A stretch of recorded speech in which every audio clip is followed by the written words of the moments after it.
ଦେଖନ୍ତୁ ସମୟ କେତେଟା ହେଇଛି 5:48 ଏଇଟା ଭୋରରୁ ମୁଁ ଭିଡ଼ିଓ ବନାଉଛି। ଆଉ କାହିଁକି ବନାଉଛି ଆପଣଙ୍କୁ କହିବି। ଜୟ ଜଗନ୍ନାଥ। ଆଜି ଯିବୁ ଆମେ ନାଇରା। ଆପଣଙ୍କୁ କହିଥିଲି ଲାଷ୍ଟ ଭିଡ଼ିଓରେ ମୋ ଯାହା ଘର ପ୍ରତିଷ୍ଠା ହେଉଛି ବୋଲି। ମୋ ଦିଅର ପଳେଇଥିଲେ ତାଙ୍କ ଜନ୍ମଦିନ ସେଲିବ୍ରେସନ୍ କରିବେ ଆଉ ଆଗରୁ ଯାଇଥିଲେ। ଆଉ ଆମେ ଏଇଠି ଆଜି ବାହାରିବୁ ଯିବା ପାଇଁ। ମୋ ଭାଣିଜୀ ଆସିଛନ୍ତି, ମୋ ମାମା ଆସିଛନ୍ତି, ତ ସବୁ ଯିବୁ। ତ ସକାଳୁ ସକାଳୁ ମୁଁ ବି ଟିକେ ସୁଟିଂ କରିଦେଲି। ଆହୁରି ମୋ ମୋବାଇଲ ଧରିକି ସୁଟିଂ କରୁଛି ବୋଲି କିଏ ଦେଖିଦେଲେ ମୋତେ କହିବେ ଆଉ ସକାଳୁ ସକାଳୁ ଆରମ୍ଭ ହେଇଗଲା ଭିଡ଼ିଓ କରା। ତ ଲୁଚେଇ ଲୁଚେଇ ଟିକେ ସୁଟିଂ କରିଦେଉଛି। କିଏ ତ ଉଠି ନାହାନ୍ତି, ସେଥିପାଇଁ ମୋର ଭିଡ଼ିଓଟା ହେଇଯାଉଛି ସୁରୁଖୁରୁରେ। ତ ମୁଁ ମୋ ହଜବେଣ୍ଡ ଆଉ ମୋର ମଝିଆ ଦିଅର ତାଙ୍କେ ଯିବେନି, ତାଙ୍କେ ଘରେ ରହିବେ। ତ ତାଙ୍କ ପାଇଁ ଟିକେ ରୋଷେଇ କରାହେଉଛି, ନହେଲେ କିଛି କାମ ନାହିଁ। ତ ତାଙ୍କମାନଙ୍କ ପାଇଁ ଖାଇବା ପାଇଁ ଏଠି ଭାତ ଟିକେ କରିଦେବି, ଆଉ ଚଣା ଆଳୁ ତରକାରୀ କରିଦେବି। ଆଉ କାଲି ଯେଉଁ ତୁଳା ହେଇଥିଲା ଶାଗ ଟିକେ ଆମ ଘରେ ସମସ୍ତଙ୍କୁ ବେଶୀ ପସନ୍ଦ, ତ ତାଙ୍କମାନଙ୍କ ପାଇଁ ଶାଗ କରିଦେବି। ଆଉ ଏତିକି କରିଦେବି, ଆଉ ତାଙ୍କେ ଖାଇବେ। ତ ସକାଳୁ ସକାଳୁ କେହି ନ ଉଠିଥିଲେ କାମଟା ଯେତେ ସୁରୁଖୁରୁରେ ଚାଲିଯାଏ।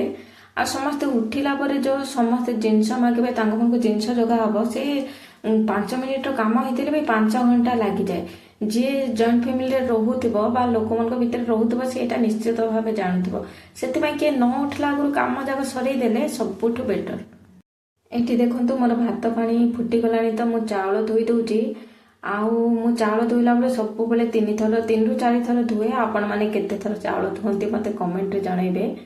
3 ଥର କାହିଁକି ଧୁଏ ନା, ମୁଁ ୟୁଟ୍ୟୁବରେ ହିଁ ଗୋଟେ ଭିଡ଼ିଓରେ ଦେଖିଥିଲି କ'ଣ କୁହନ୍ତି ପ୍ରଥମ ଧୁଆ କାହା ପାଇଁ ଆଉ ଦ୍ୱିତୀୟ ଧୋଇଲେ କାହା ପାଇଁ, କ'ଣ ଏମିତି ମୁଁ ଭୁଲି ଯାଇଛି। ଆପଣ ମନେ ପଡ଼ିଲେ ଆପଣଙ୍କୁ ନେକ୍ସଟ କେଉଁ ଭିଡ଼ିଓରେ କହିଦେବି। ତ ଏଠି ଭାତ ବସେଇ ଦେଉଛି ମୁଁ। ପାଣି ଫୁଟି ଯାଇଥିଲାଣି, ତ ଚାଉଳ ଧୋଇକି ଭାତ ବସେଇ ଦେଉଛି। ଆଉ ଏଠି ଶାଗ ଅଛି, ଶାଗକୁ ବି କାଟିକି ରେଡ଼ି କରିଦେବି। ଏଠି ଦେଖନ୍ତୁ ମାମା ଆମର ଉଠିକି ପୂଜାରେ ଲାଗି ଯାଇଛନ୍ତି। ମୋ ମାମା ଏମିତି ଜଣେ ମଣିଷ, କେଉଁ କାମ ଗୋଟେ କରିବ ମାନେ କରିବାକୁ ଇଚ୍ଛା କରିଥିବ, ଯିଏ ବି ତାଙ୍କ ପାଖରେ ଥିବ ସେ ତାଙ୍କୁ 100% ସପୋର୍ଟ କରନ୍ତି। କିନ୍ତୁ ମୁଁ ବେଳେବେଳେ ଭାବେ ସପୋର୍ଟଟା ବି ଜଣଙ୍କ ସଫଳତାରେ ବାଧା ଆସେ। କାରଣ ନିଜେ ଯେଉଁ କାମଟା କରିବ କାହା ସପୋର୍ଟରେ କଲେ ସବୁବେଳେ ସେ ସପୋର୍ଟ କରିପାରିବ ବୋଲି ମାନେ ନାହିଁ। ଆପଣ ବାଧ୍ୟ ଦିନେ ନା ଦିନେ ହାରିବେ ବୋଲି କହିବିନି, କିନ୍ତୁ ପଥରା ହେଲା ଭଳିଆ ହେଇଯିବେ। ସବୁବେଳେ ସପୋର୍ଟ ଜଣେ କରିପାରିବନି। କିନ୍ତୁ ବସିଥିବା ମଣିଷକୁ ଯେଉଁ ଆଗକୁ ଠେଲି ଠେଲି ନିଅନ୍ତି, ସେଥିରେ ମୋ ମାମା ପୁରା ଏକ୍ସପର୍ଟ। ମାନେ କାହାକୁ ବସିବାକୁ ହିଁ ଦେବେନି। ମାନେ କିଛିଟା କର, ଜୀବନରେ କିଛିଟା କର, ତମେ ଏମିତି କାମ କର ତମଠୁ ଦୁନିଆ କିଛି ଶିଖୁ, ସେଇଟା ହିଁ ସେ କହି ଆସିଛନ୍ତି। ଆଉ ଏଇଟାକୁ ଯିଏ ବୁଝିପାରିବ ଆଉ ତାଙ୍କ କଥା ଯିଏ ଶୁଣିକି ଚାଲିପାରିବ, ସିଏ ନିଶ୍ଚୟ ଦିନେ ନା ଦିନେ ସଫଳ ହେବ, ମୁଁ ଏତିକି ଜାଣିଛି। ତାଙ୍କର ଇଚ୍ଛା ପ୍ରତ୍ୟେକ ପୁଅ ହଉ କି ଝିଅ ହଉ, ତାଙ୍କର ଗୋଟେ ଶିକ୍ଷା ଅଛି, ତମେ ମଡର୍ନ ହୁଅ, ଯୁଗ ସହିତ ପାଦ ଦେଇ ଚାଲ, ଯୁଗ ସହିତ ତାଳ ଦେଇକି ଚାଲ, କିନ୍ତୁ ନିଜ ସଂସ୍କାର ନିଜ ପରମ୍ପରା ସେଟାକୁ କେବେ ପାଶୁରୁନି। କିନ୍ତୁ କ'ଣ କରିବା, ଆମେ ଶିକ୍ଷା ଦେଇପାରିବା, କିନ୍ତୁ ଶିଖିବା ମଣିଷ ସେ କେତେବେଳେ ଶିଖିବ ଆଉ ଶିଖିବା ଜିନିଷଟାକୁ କେତେବେଳେ କାମରେ ଲଗେଇବ ସେଟା ତ ତା ଉପରେ ନିର୍ଭର କରେ। ତାର ଯେତେ ପର୍ଯ୍ୟନ୍ତ ମନ ହେଇନି ଆମେ ତାକୁ ଜବରଦସ୍ତି କୌଣସି କାମ କରେଇ ପାରିବାନି କି କୌଣସି ଶିକ୍ଷା ଦେଇପାରିବାନି, ସେଟା ସମୟ ଦବ। ଆଉ ଏତିକି ମୁଁ ଭାଗ୍ୟବାନ ଯେ ମୋତେ ଭଲ ପରିବେଶଟେ ମିଳିଛି, ଭଲ ପରିବେଶରେ ବଢ଼ିଛି, ଭଲ ପରିବେଶରେ ରହିଛି। ଏବେ ବି ବହୁତ ବଢ଼ିଆ ପରିବେଶ ମିଳିଛି। ଯେଉଁମାନେ ଫୁଲ୍ ସପୋର୍ଟ କରୁଛନ୍ତି ମୋତେ, ମୋ ପାଖରେ ଯେତିକି ପରିବାରର ସଦସ୍ୟ ସବୁ ଅଛନ୍ତି ସମସ୍ତେ ଫୁଲ୍ ସପୋର୍ଟିଭ। ମାନେ ମୋତେ କୌଣସି କାମ କରିବାକୁ ଅଟକେଇ ନାହାନ୍ତି କି ଏଇଟା କରେ ନା ସେଟା କରେ ନା, ଏମିତି ରହ ସେମିତି ରହ, କେବେ ବି କେହି କହିନାହାନ୍ତି। ଆଉ ସମସ୍ତେ ବହୁତ ଭଲ। ଏଇଠି ଦେଖନ୍ତୁ ଆପଣମାନଙ୍କ ସହିତ କଥା ହେଇ ମୋର ଶାଗ ବି ରେଡ଼ି ହେଇଗଲା। ଏଠି ମୁଗ ଡାଲି ସିଝେଇକି ଫୁଟଣ ପକେଇ ଦେଇଥିଲି। ତ ଶାଗ ଯେଉଁ କାଟିକି ରଖିଥିଲି ତାକୁ ପକେଇ ଦେଉଛି। ଆପଣ ପାଳଙ୍ଗକୁ ବି ଏମିତି ରାନ୍ଧିବେ, ବହୁତ ବଢ଼ିଆ ଲାଗିବ। ଆଉ ସବୁ ପ୍ରକାର ଶାଗକୁ ଏମିତି ମୁଗ ଡାଲି ଦେଇକିନା ରାନ୍ଧିକିନା ଦେଖନ୍ତୁ, ଯେ ଶାଗ ଖାଉନଥିବ ନା ସେ ହାତ ଚାଟି ଡବଲ ମାଗିକି ଶାଗ ଖାଇବ।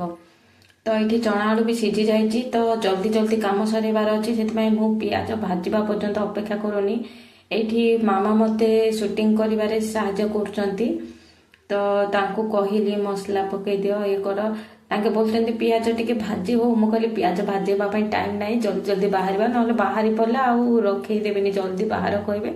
ତ କେମିତି ତରକାରୀଟା ହେଇଯାଉ, ତାର ସେ ଭାଜି ହେଇଯିବ ପିଆଜ ମସଲା ସହିତ। ଏପଟେ ଶାଗ ବି ହେଇଗଲାଣି, ତ ଶାଗକୁ ଘୋଡ଼େଇକି ଓହ୍ଲେଇ ଦେବା। ଶାଗ ହେଇଗଲାଣି ପୁରାପୁରି, ବନ୍ଦ କରିଦେବା ଶାଗକୁ। ଆଉ ଏପଟେ ତାଙ୍କେ ସବୁ ହେଲ୍ପ କରୁଛନ୍ତି, ତାଙ୍କୁ କହୁଛି ମୁଁ ସବୁ ପକେଇ ଦିଅ ଏଇଠି ବୋଲି। ତ ଦେଖୁ ଦେଖୁ ସେମାନେ ଉଠିବେ, ଗାଧୋଇ ପାଧେଇକି ରେଡ଼ି ହେଇଯିବେ, ମୋର ଇଆଡ଼େ କାମ ସରିନଥିବ। ସେଥିପାଇଁ ମୁଁ କହିଲି ଜଲ୍ଦି ଜଲ୍ଦି ପକେଇ ଦିଅ, ଆଉ ସେ ମସଲା ତାର ସେ ଭାଜି ହେଇଯିବ, ଆଉ ମୁଁ ଧୀରେ ଧୀରେ କଲେ ଆଉ ହବନି। ତ ସେମିତି ତାଙ୍କୁ କହିକି ତରକାରୀଟା ବସେଇ ଦେଉଛି।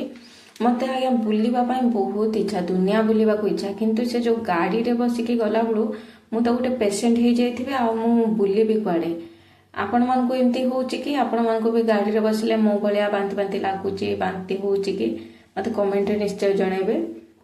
ମୁଁ ଆପଣମାନଙ୍କୁ ସବୁ ଭିଡ଼ିଓରେ କହୁଛି, ଆଉ ଆଜି ବି କହୁଛି, ଭିଡ଼ିଓଟା ଯଦି ଟିକେ ବି ପସନ୍ଦ ହେଉଛି ତ ପ୍ଲିଜ୍ ଗୋଟେ ଲାଇକ୍ କରିଦିଅନ୍ତୁ।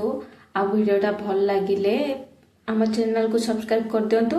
ଆପଣମାନଙ୍କ ପାଇଁ ଏମିତି ନୂଆ ନୂଆ ଭିଡ଼ିଓ ଆଣୁଥିବି, ସବୁ ପ୍ରକାର ଭିଡ଼ିଓ ଆଣିବା ପାଇଁ ଚେଷ୍ଟା କରିବି।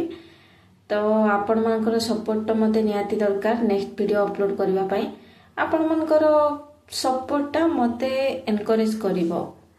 ତ ଘାଣ୍ଟାଘୁଣ୍ଟି କରିକି ତାକୁ ରେଡ଼ି କରିଦେଲି, ତାକୁ ଫୁଟିବା ପାଇଁ ଘୋଡ଼େଇକି ଛାଡ଼ିଦେବି। ତାପରେ ତାକୁ ଓହ୍ଲେଇକି ରଖିଦେବା କଥା, ଯାହା ଯେମିତି ହେଇଛି ଖାଇଦେବେ। ତ ଆଜି ମୁଁ ପେସେଣ୍ଟ ହେବା ପାଇଁ ପୁରା ଫୁଲ୍ ରେଡ଼ି ହେଇସାରିଲିଣି। ତ ଆପଣମାନଙ୍କ ସହିତ ଭେଟ ହେବ ନେକ୍ସଟ ଭିଡ଼ିଓରେ। ରହୁଛି, ଧନ୍ୟବାଦ।